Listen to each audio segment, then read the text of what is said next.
Peace and blessings. This is Shanika Malcolm, and I would like to talk about, my day, an experience I had in my day today.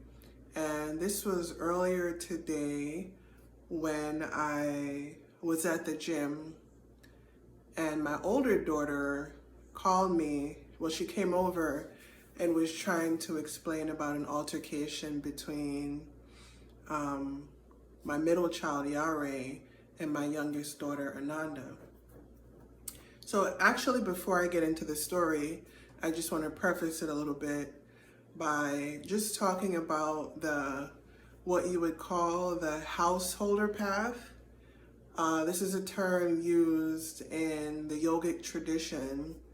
Whether you're a mother or a father or, just a person that lives in a household versus like a renunciate or a sage that goes off to the mountain or a temple to pursue spiritual growth and enlightenment. Now, the householder path is a very high path because this is where you're not leaving regular life for spiritual pursuits, but you're utilizing everyday experiences and regular life as a part of your spiritual growth. You're using everyday experiences to help you to have more awareness and to grow as a person. So I had this experience today with my daughter. They had an altercation on the trampoline, and they came and got me. And my older daughter was trying to tell me the story, but I'm like, all right, I don't even want to hear the story because, with children, the story always leans in favor of one over the other. And at this time, by the time I got to my youngest daughter, she was furious, very angry, because she felt wronged, and she was also hurt by the actions of my middle daughter, Yare. And when Ananda gets upset, she really gets mad and becomes another person, where sometimes I don't even recognize this as her. And that's what I remind myself, that she's 6 years old, or even any of my children, that, they're young and they don't have all the tools to necessarily process their emotions so that they don't become them and act them out in the moment. So she was just really pissed. And in that process of being pissed, she expressed a lot of that anger out onto me. And if I wasn't where I am today, like many parents do, I would have let her anger and the energy that she was putting out to me influence my behavior and how I respond to her or react, as a lot of people do. So, I had my water bottle. She grabbed it from me and wouldn't give it back. I had a phone that she wanted, and she just kept pestering and badgering me to get the phone. And then she even physically hit me a few times. And, throughout the process, I was being stern, Ananda, this isn't okay. I know that you're upset, but this is not okay. This is not how you behave and treat me. And no matter what she said, I couldn't get through to that.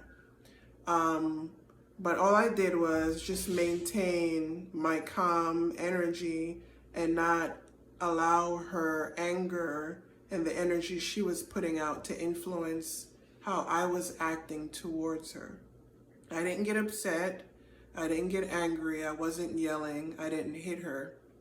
But I used it as a moment of awareness, as I do with all of my interactions, to be aware of what is coming up inside of me, and then choosing how I want to respond and react.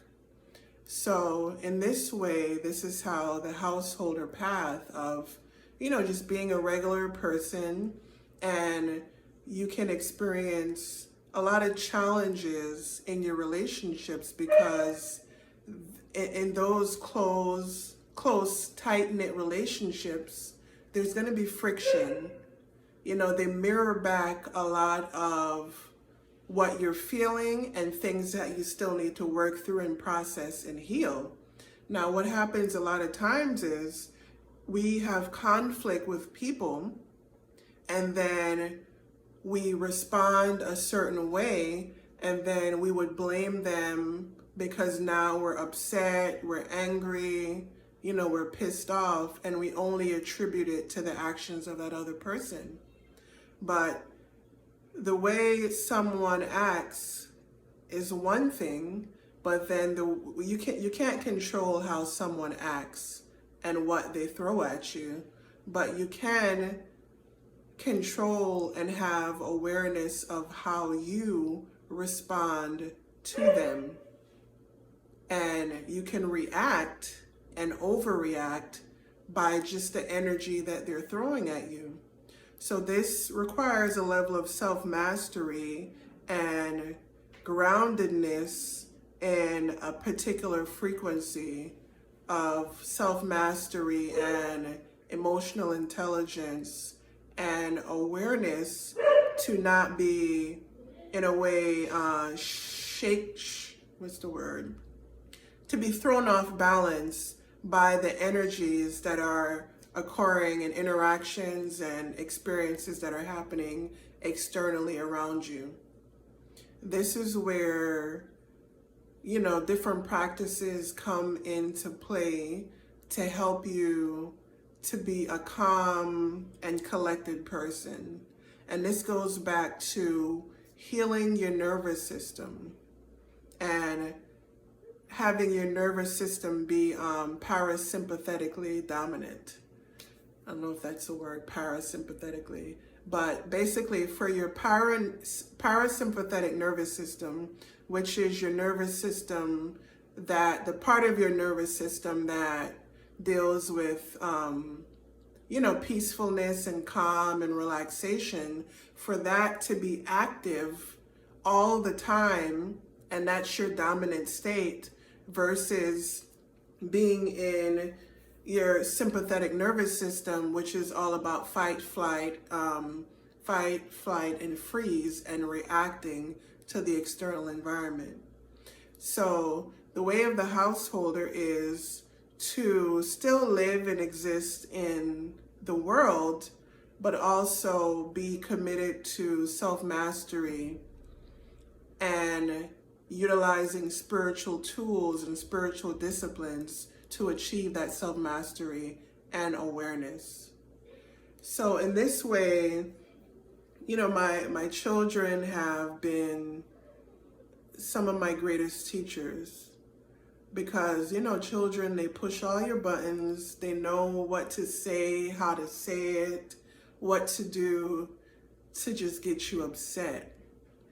And when you can have the awareness to, in a way, step outside of yourself and watch those emotions and not necessarily being taken over by them and becoming them, you can gain some level of self-mastery. And this is, like I said, this is how my children have been my greatest teachers, because I can look at how I parented, 5-10 years ago, and how I parent today, and how, possibly being in a similar situation that I was in today with my daughter 5 years ago, I would have probably gotten a little, I'd have gotten angry and maybe reacted and responded differently. But from the vantage point where I'm at now, and I can separate my daughter from her behavior and still respond to her in a loving way, and redirect that behavior. So a lot of times we confuse people for behaviors. And I realized that all behavior is a call for love and to get some need met. So even anger is, someone expressing how they were hurt and how they were did wrong. But in that emotion is calling for love and for there to be reciprocity and atonement. What usually happens is in the world is that someone expresses anger, then someone else responds with anger, and it becomes a vicious cycle. So the more that we can have awareness and to be able to have emotional intelligence and respond more consciously, the more that we'll be able to improve our relationships, one with ourselves and then with the others that we're in relation with. So, yeah, I feel like I expressed what I wanted to express. Please share your thoughts and maybe share some practices that you have done to be more parasympathetic dominant. Things that you have found helpful in dealing with emotions, and especially emotions and outbursts of children and even the big children, the big children in your life, the adults. Some things that I found helpful is really watching my emotions, not always replaying the story of what happened and how someone did me wrong, but actually watching my emotions and what is coming up within me, and then being present with that to process that emotion.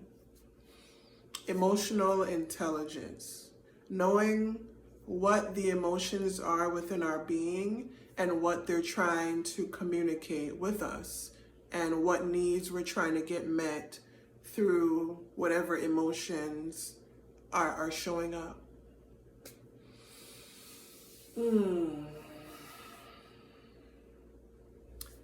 Peace.